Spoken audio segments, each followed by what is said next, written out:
Up next, it's the Soundcheck Podcast. Please hold.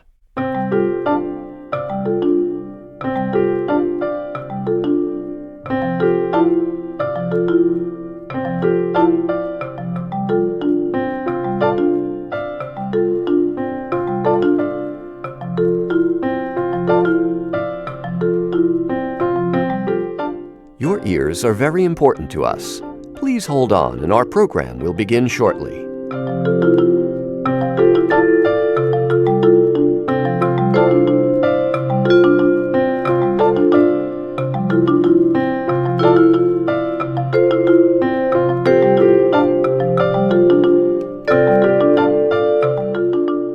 The Soundcheck Podcast is coming up. Please continue to hold.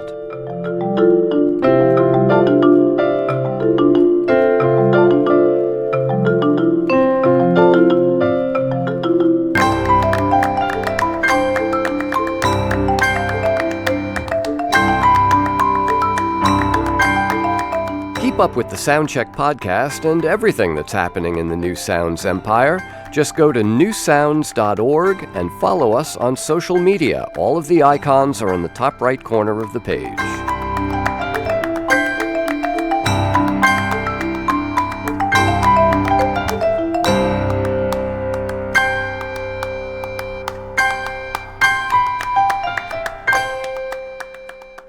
All of our other musicians are currently playing for other customers. Please stay with us, and someone will play for you in just a moment.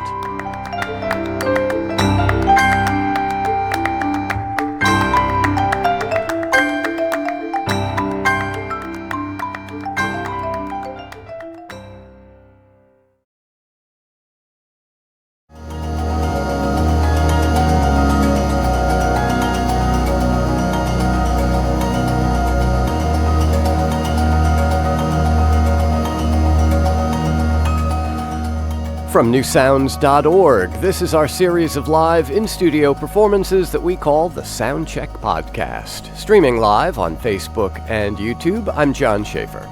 Kelly Moran is a composer and pianist, a producer and engineer, and she sometimes hosts a contemporary music program right here at newsounds.org. Most of her music revolves around the sound of the piano, although in Kelly Moran's hands, that piano could sound like a percussion ensemble or a string orchestra or an auto harp.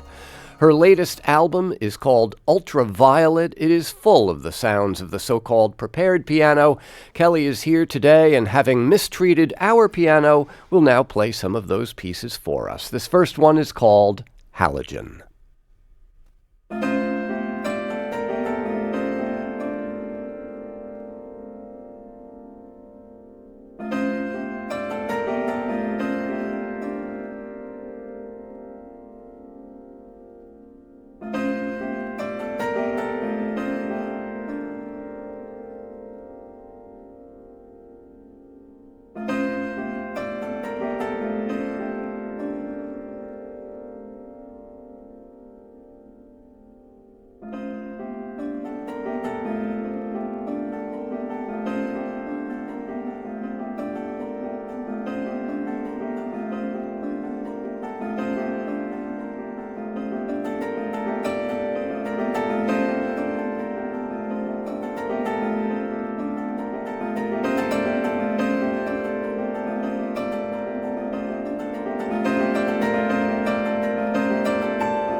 That is Kelly Moran live at Our Piano and a piece called Halogen. Kelly has some explaining to do. Good to see you, Kelly. Good to see you, too. That is our piano. It doesn't always sound like that. The prepared piano was an idea that John Cage brought forth in the 1930s. You know, he was famously interested in writing percussion music, and all he had was a piano, so he figured out a way to basically turn it into a one-man percussion band. Your preparation of our piano today is a relatively simple one, right? Yeah, I'm pretty simple when it comes to the preparations that I use.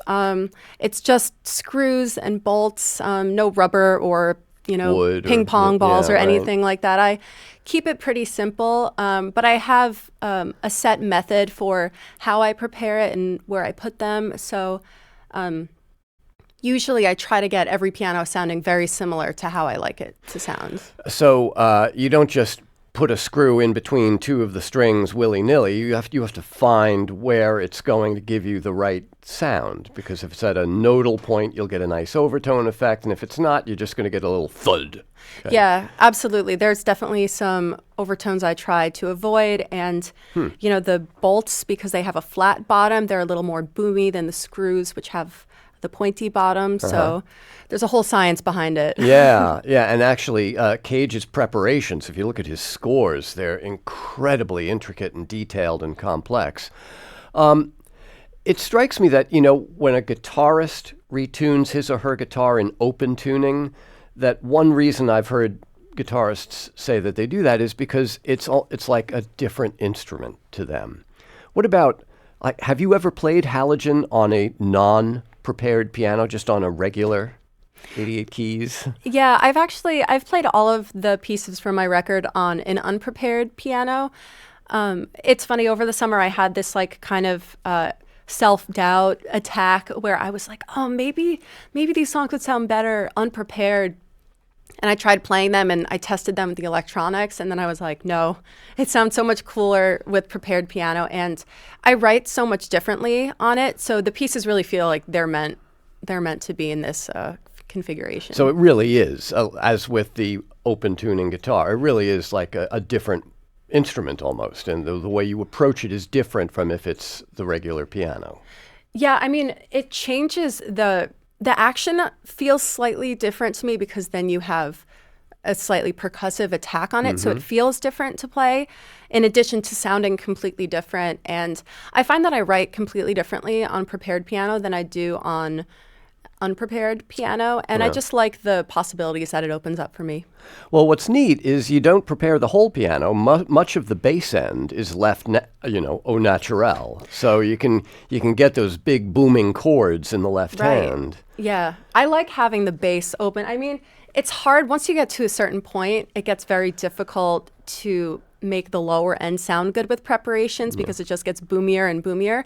So I like having them open as like a kind of harmonic reference. Now, on the record, this piece and most of the other works on Ultraviolet have electronics, which seems to serve as a kind of harmonic grounding for a lot of the pieces. How do the acoustic and electronic sounds come together for you? Well, Halogen is actually the piece I just played is the only piece on the record that does not have any synth or anything on it. There are some piano overdubs on it, but that track is purely piano. And I think it's the only reason why that piece doesn't have any electronics on it is because it just felt too chaotic. It didn't feel like there was any more space for electronics. But the other pieces I felt lent themselves really well to other sounds. And I had never really made an entire record with prepared piano and synth. I did a little of it on my record Optimist. There were a couple pieces that had synthesizer and piano, but it was something that I wanted to explore in depth more on this record. And I just felt the pieces lent themselves really, really well, because a lot of them have like one simple idea that the piece revolves around. So it was nice to kind of just build these electronic sonic worlds around the piano. Now, you mentioned the album Optimist. That's the one where you use an ebow at times on the strings inside the piano, right? Yeah, I use ebow. There's a couple records of mine that the ebow makes an appearance, but there's a piece on Optimist called Dream Pauline, which I actually wrote as sort of a tribute to Pauline Oliveros. And I used the EBOs on the piano. And when I put the EBOs on the piano, the way that the frequencies were lining up, like I put a couple of EBOs on the piano, and the ways that the frequencies were lining up. For folks who don't know what an EBO is, a small little, essentially a magnet developed for electric guitarists, right? Where you put it on the string and it just makes the string sound. It creates an electromagnetic field that causes the string to vibrate. Right. So when you put it on the piano with a pedal down, it creates this really beautiful, almost like a sine tone, but there can be overtones depending on where you put it. And I remember when I sat down to work on that piece, I put a few EBOs down, and the way that the frequencies lined up, it created this like cyclical frequency that reminded me of a breath cycle, which a lot of Pauline's work is based around. So it just felt right. Yeah. So that would have been what, around 2016 when she passed away? Yeah, it was actually the night that she passed away. I wow. felt like I just wanted to tribute something to her because she was a very influential person for me. And what about people like John Cage or George Crumb or Henry Cow? I mean, there is a tradition of people getting inside the pianos and mucking about in there. Yeah, I mean, all those people are hugely influential to me because I started learning more about extended piano techniques in college. And for a year, I studied with one of the technology professors who taught me repertoire by everyone you mentioned, Cowell, Cage, George Crumb. All these composers that were really interested in exploring these alternate ways of generating sound from the piano. And that just resonated with me so much, and I wanted to kind of dig in and work as much in that realm as possible. Now, speaking of influences, let me ask you about something else. You're performing on Saturday at the Knockdown Center in Queens as part of this Marathon Hospital Fest. Yeah. which they describe as a cross-section of the noise, electronic, and metal music landscapes. Now, electronics, you mentioned using synthesizers. How is your music associated with noise and metal? I have to say there's a huge crossover between fans of metal and fans of classical music. And even though I'm not strictly a classical musician, there seems to be a lot of overlap and interest between the areas I work in and heavier kinds of music. And I love noise, I love metal, I love all of that. And a lot of these people just have a similar appreciation for what I do. And I met Prurient earlier this year, Dominic Furnow, who runs Hospital Production. This is his curation. And we became really friendly earlier this year, and he invited me to perform. And part of me was like, are you sure? Like, you really want me a part of this? But I'm excited because I think, my work will be an interesting contrast to everything else there. And so you're performing around 7:15 on Saturday. Yeah, Hospital Fest, I believe it starts at noon. It's Saturday, December 8th at Knockdown Center, and it's an all-day thing. There's tons of artists playing, and I will be going on at 7:15 p.m. that night. Prepared piano. Sort of. Well, because I'm doing a few shows with Prurient and Merzbow and Becca Diamond, and none of the venues have pianos, which is an issue that I'm going to encounter. Sure. Especially because a lot of people don't want you preparing pianos. So I recently... Yeah, not everybody's as cool as me. Exactly. You guys are cool, but not everyone is as cool as New Sounds. Yeah, come and put screws in our Steinway piano. What could go wrong? Nothing. I would never hurt a piano. But it is definitely very limiting to require not just a grand piano, but a grand piano that I can put screws inside. Right. And I want to play this music as far and as wide as I possibly can. And so for these shows, what I did is I sampled every single note of my prepared piano multiple times at different velocities. And I edited those samples and I mapped them to a MIDI instrument in Contact so that when I play middle C on a MIDI keyboard, it triggers middle C from my piano. Mm-hmm. And I can play it hard and it'll give me a hard sound. I can play it soft and it'll be very soft. So it's a very dynamic, sensitive instrument. It took me a while to build, but it sounds great. So I'm excited that I can play the pieces from my record without a piano, just using a MIDI keyboard, and it'll sound pretty close to the actual thing. Yeah. You know, you could have told me that before you sunk screws into our piano. This is more fun. Kelly Moran is my guest here in the New Sound studio for this edition of the Soundcheck podcast. Let's hear another piece from the record Ultraviolet. You want to do In Parallel? Yes. All right, it's Kelly Moran.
That once again is Kelly Moran, live here in our studio with a performance of her piece In Parallel, which you'll find on her most recent album, the record called Ultraviolet. So are most of the pieces on Ultraviolet done with this preparation? Or do you have multiple preparations for each record?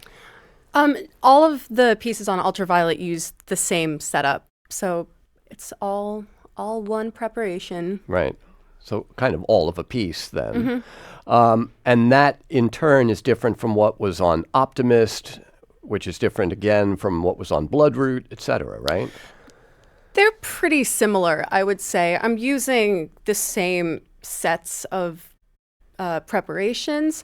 There's certain notes that I like to sound slightly different, like for the pieces on Ultraviolet, I have kind of like a flat gongy bolt that I put on the E above middle C, which I didn't do for Bloodroot. So there's really, really, really subtle changes like that. Okay. What about the structure of these pieces? Because you're reading from a score, but at least from what I can see, the score doesn't seem to be more than one page, and yet these are kind of longer pieces, and it seems unlikely that that score has like every single note that's being played. So how does that work? Yeah, I mean, certain scores are more detailed than other, and some of them are just skeletons. But all the pieces on Ultraviolet originally started as improvisations. And what happened is one day I sat down and I just hit record and I just improvised for hours and hours and hours.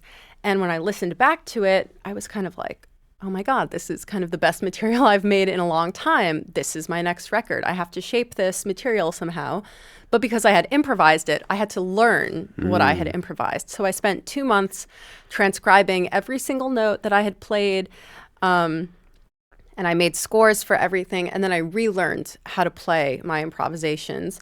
But as you can tell, there's a lot of give and take. And I didn't notate every single note. So for a piece like In Parallel, I really just have the main melody and the notes for what the bass is supposed to be and how fast I'm supposed to go and things like that. Certain scores are a little bit more detailed, but this one's pretty loose. It's funny how much of what you're saying sounds like Baroque music, with its figured bass instead of like every note being written out. And, we know that Bach started a lot of his pieces just improvising with the organ or the harpsichord or whatever, and then hearing something he liked. I mean, he obviously didn't have recordings, but, if he heard something he liked, he would stop and notate it and learn basically his improvisation back. I mean, it's a time-honored way of making music. Yeah, I think a lot of people forget that a lot of like early classical and Baroque music was very improvisatory. You don't really get that in like classical training now. They don't really prepare you as an improviser. It's kind of just learning everything that's on the page. But it's such a great tool. And for me as a pianist, I found it to be like the most powerful tool that I have. So did you study improvisation? Did you study Baroque music? Any of that stuff? Yeah, well, I'm a classically trained pianist. So from, age 6 till I was about 20, I took piano lessons, just studying the canon, the normal repertoire that any pianist would study. And then in college, that's where your experimentation starts to begin. And I just wanted to learn how to improvise. So I took a class that was actually geared towards classical musicians who wanted to learn how to play jazz. And I'm terrible at playing jazz. Like, I love jazz theory, but I just suck at playing jazz. So I studied the basics for a year, and then I was like, you know what? I just want to do free improv. So I joined a bunch of free improv groups, and that's where I felt just really free and really comfortable. So I like improvising mostly just with myself because I find that I make discoveries that I wouldn't normally make if I'm just sitting writing. But yeah, improvisation is great. Everyone should do it. Yeah. So I mentioned Bloodroot before, which for many of us was like kind of your breakthrough record. And all of the pieces on Bloodroot, well, not all of them, but most of them were named after different types of plants or flowers. What about with Ultraviolet? Is there a kind of a connecting thread woven through these pieces? I think with Ultraviolet, every piece to me had like a very specific mood or theme that I was thinking about when I was when I was improvising the pieces. They each had like a very specific mood. I remember when I was playing Helix, I was literally like envisioning a double helix because the piece, I'm alternating notes between my hands. So it reminded me of these two strands that were connected to each other to form this one thing. So that seemed like really obvious to me. Like, oh, this song is a helix. And there's certain other things that are a little bit more obvious, like in parallel. For some reason, I just couldn't not name it that because the piece, it's really boring, but the piece starts out with a figure where the notes are in parallel with one another. And for some reason, that just stuck for me. Yeah. And I have a piece on Optimist called In Symmetry. So in parallel felt like a nice little nod to older work. But yeah, I think it's funny because there are some science-y themes on Ultraviolet, you know, because obviously the title Ultraviolet refers to a frequency we can't see. There's Helix and then there's Radian. So I feel like there's these micro themes within the work. Now, in addition to, you know, improvising, writing your own pieces, you've also written a piece for the great pianist and toy pianist and occasionally prepared pianist Margaret Langtan, which we had the good fortune to premiere on one of our New Sounds Live concerts. You're going to play that piece now, right? Yes. How is it first to write a piece for someone else to play and then to reclaim it later? It was challenging. I wasn't planning on reclaiming it because originally when I wrote these pieces for Margaret, she wanted me to compose a series of pieces for prepared piano and toy piano. And I got to be honest, I really struggled with the toy piano portion of that equation. I just had so much trouble connecting with the instrument. It was really, really difficult for me to incorporate it. And it was a really rewarding experience because I think it's always good to step outside of your comfort zone and challenge yourself to work in a medium that you don't normally work in. But the piece was very challenging because she's crossing over between the piano and the toy piano. And I knew that I had written something really challenging for her. But obviously, if anyone's up for it, It's Margaret. Yeah. Margaret's the person who's going to be able to do that. So I had written these pieces for her kind of with the intention of, you know, this is for her. It's way too difficult for me to play. I'm not even going to try to do this.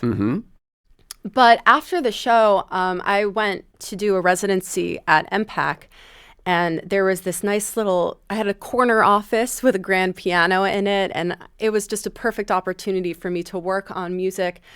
And I remember one day just being like, maybe I should just learn how to play this and see how it feels.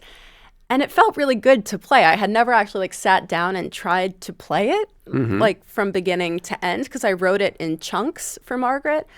And I just loved playing it so much. And the way that Margaret played it was so different from how I initially envisioned it. And I loved her interpretation. So I kind of wanted to give my interpretation of her interpretation. So the director's cut. Yes, this is the director's cut. No toy piano, just prepared piano, but it still works. So This is my version. All right.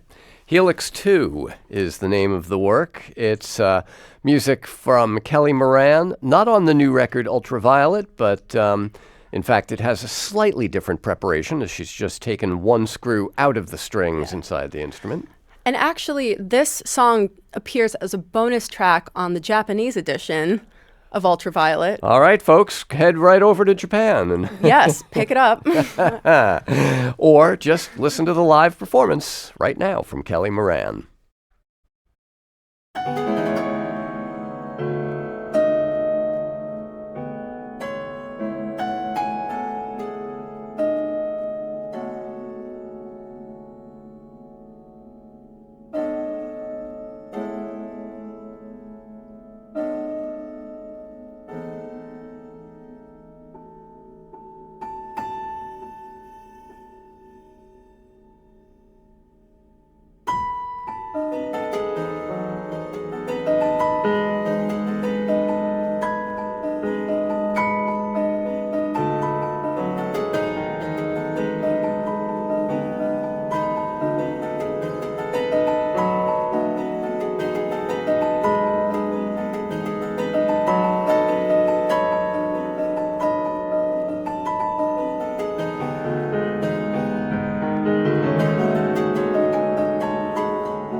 Once again, Kelly Moran, live in our studio on this edition of the Soundcheck podcast, and a piece called Helix 2. The piece Helix is on Ultraviolet. Yes. And Helix 2, as Kelly told us, on the bonus track on the Japanese edition of that record. So you're performing Saturday at the Knockdown Center around 7:15, Yes. part of this day-long, evening-long marathon, the Hospital Fest, as it's called. And then taking your little kind of MIDI version of this out on the road. What is your hope for the sound of the prepared piano in a kind of wider musical? I mean, do you hope to make it kind of more commonly heard, something that people are aware of and actually use in other than contemporary music circles? Sure. I mean, like, that would be great. I know there's definitely lots of other musicians who are doing this right now. I think what would be very satisfying for me is for it to not be viewed as such a niche thing, you know? It would be I would great. like to not have to explain what the prepared piano is every time, somebody prepares Let's take it mainstream. Let's make this really popular. Yeah, I would just love for people to appreciate, because, I know people think it's a weird concept, but I personally think it sounds so beautiful that I don't see why, if you like piano, you wouldn't also enjoy prepared piano. Do you know Stephen Scott, the Colorado composer, with his bowed piano music? I do not. Oh my goodness, you need to hear that. I mean, you look inside and there's a harp there, but there's also a whole lot of strings that can be bowed and made into a string orchestra, which he has done. And, essentially what you and other prepared pianists have done is to find the kind of the hammer in the hammer clavier, to use an old expression, the percussive sounds of the piano. Yeah. It's funny. I've heard, is he the one who does the bowed piano ensemble? Yes. I've seen those. I've seen YouTube videos. It sounds really cool. Yeah, and it looks great too, because you got like 10 people surrounding a grand piano with the lid taken off, and all the choreography to get the fishing line that bows the strings. Everyone has to be moving in sync, and it's a whole thing. Yeah, it really is. Yeah. Well, it's Kelly, great to have you here with us today. Congratulations on Ultraviolet. It's a terrific sounding record. Thanks for having me. Kelly Moran on Soundcheck.